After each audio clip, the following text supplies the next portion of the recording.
Tere! Me tervitame kolmandat korda teid siit väiksest Fotoluxi õppestuudiost ja kuna tulemas on kevad, räägime teile täna natukene makroobjektiividest ja nende valikust. Mõnedele fotograafidele võib tõenäoliselt natukene selgusetuks jääda, mille alusel endale makroobjektiivi valida.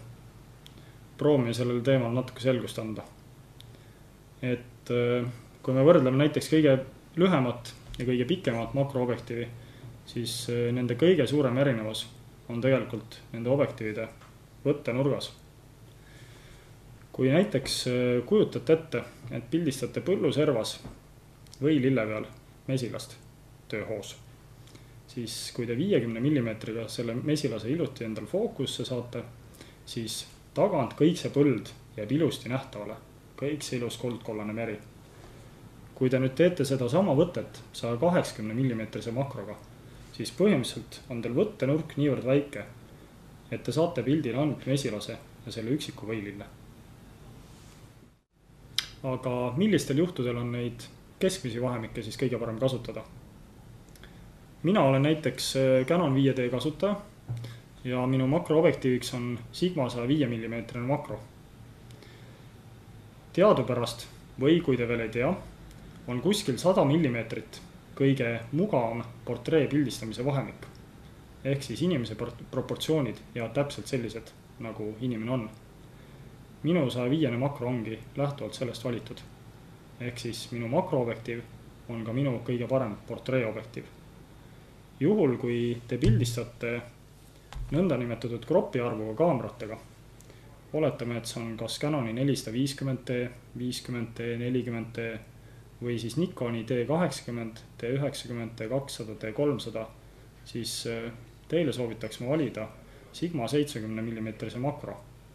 Sest kui te korrutate fookusvahemikku 1,6 või Nikonil 1,5, siis te saate samamoodi kuskile 100 mm juurde objektiivi, mis on samamoodi teie jaoks ideaalne portreeoptika vahemik. Räägime nüüd lahti ka makroobjektiivide suurendusvõime. Ma võtan selleks oma 105 mm Sigma makroobjektiivi, keeran selle kere ette.